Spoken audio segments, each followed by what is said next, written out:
To perform the experiment, we require the following apparatus. First one is a high resistance box which can provide a resistance of 1 ohm to infinity resistance in the circuit. Then we need a shunt resistance which provide low resistance in the circuit from 1 to 100 ohm. This is the galvanometer whose resistance we are going to find, and a battery eliminator to provide voltage to the circuit.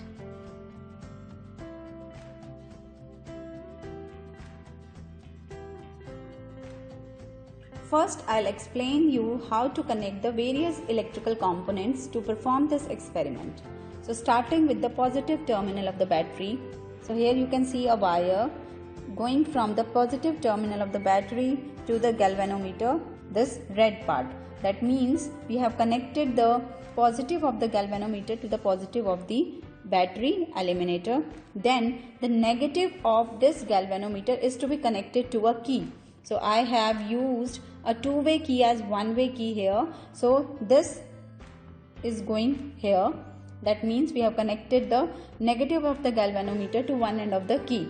The second end of the key is to be connected to, you can see here, the second end of the key, it is connected to one of the terminals of high resistance box.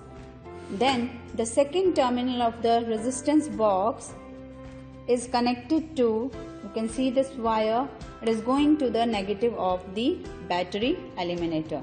So we have completed the main path. Then we have to connect a shunt resistance in parallel to the galvanometer. So here we have a shunt resistance. One of the terminal of the shunt resistance is connected to the positive terminal of the galvanometer.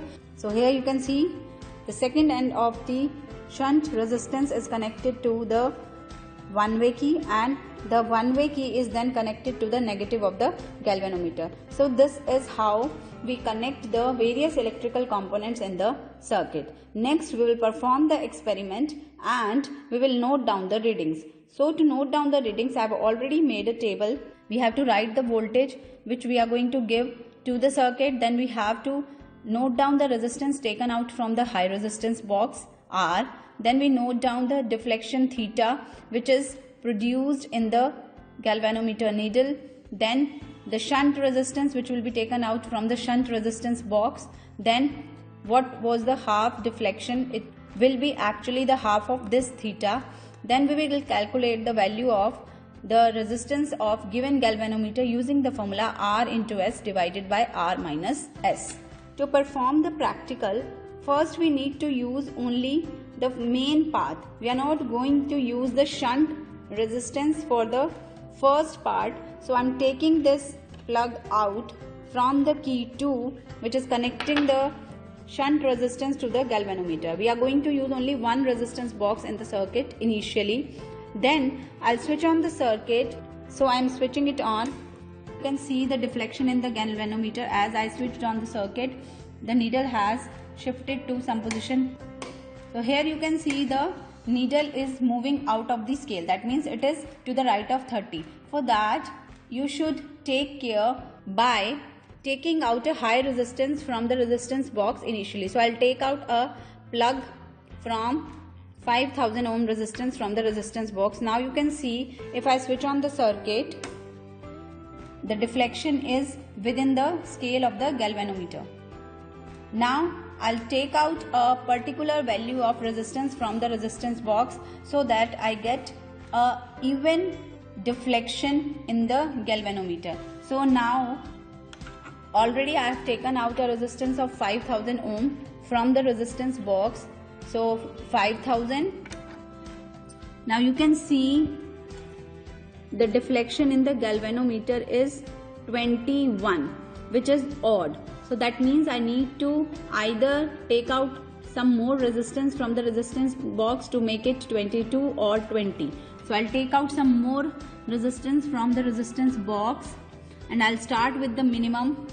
So I'll take out 100 ohm. So I've taken out 100 ohm resistance. Now you can see still the deflection is 21 only. So I'll take out more resistance from the resistance box.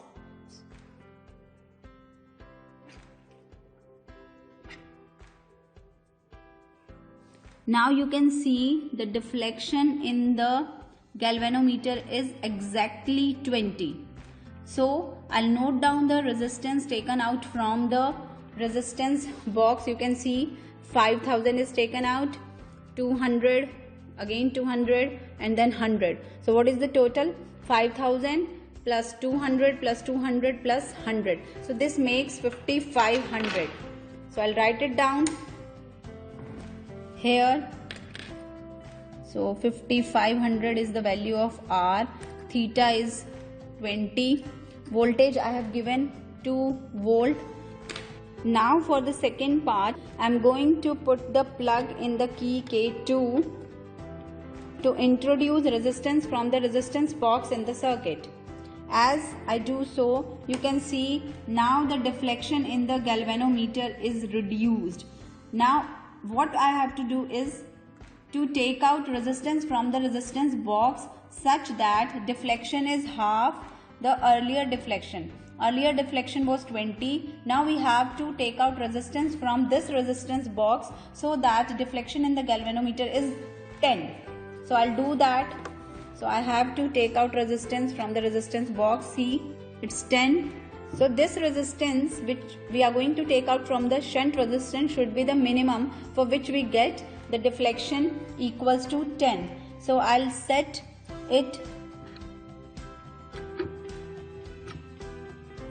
So now you can see the deflection in the galvanometer is 10, and I will note down the total resistance taken out from the shunt resistance box. So 50 is taken out, then 10 is taken out, and 5 is taken out. So it makes a total of 65. So I'll note this down in the table.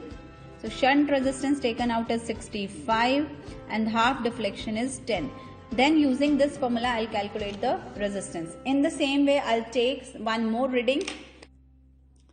For the second set of reading, I'll change the value of resistance taken out from the resistance box so that the deflection in the galvanometer changes. So let us do that, but make sure that only resistance from the resistance box R is taken out, and in the second part the resistance from the shunt box is to be introduced. So you can see there is no plug in this key, the second key connected to the shunt resistance, and while we have the plug key in this key. So switching on the circuit, I have already taken out a different value of resistance from the resistance box, which is equal to 5000 plus 2000 plus 100. So this makes 7100 ohm resistance taken out from this resistance box. So deflection in the galvanometer is 16 and the resistance taken out is 7100 ohm, which I have already written here. So 7100 resistance taken out from resistance box and deflection is 16. Now I'll plug in the key in K2 so that deflection in the galvanometer reduces to half. Now you can see the deflection in the galvanometer is 8, which is half of 16, and the resistance taken out from the resistance box is different from the earlier value, which was 65. Now you can see the resistance taken out from this shunt resistance is 50 plus 10 60, 60 plus 5 65 plus 2 67. So 67 resistance is taken out from the resistance box. So I can write here resistance 67 and deflection, half deflection is 8. Voltage given is still 2 volt. So I have taken two sets of reading, and after calculation I got the value of galvanometer for the first set as 65.7 ohm and for the second set as 67.6 ohm. I can take one more value, and then for the final resistance of the galvanometer I will take the mean of all these three values. So in this way you can perform this experiment, wherein you can calculate the resistance of the galvanometer by half deflection method. The precaution which you need to take in this experiment is that whenever you are using the circuit, do not pass the current for a longer duration when the circuit is not in use. When you are noting down the observations in the observation table, you should switch off the circuit, and moreover, when you take out the resistance from the resistance box as well as from the shunt box, you have to take out the minimum resistance to get those particular values of deflection. Then only you will get the resistance of the galvanometer to be accurate. For finding out the figure of merit for the given galvanometer, we have to use the formula K is equal to E divided by R plus D into theta. Our first set of reading was for voltage equals to 2 volt, R was 5500. Here I have taken the average value of G for the two readings, 66 ohm, and theta was 20.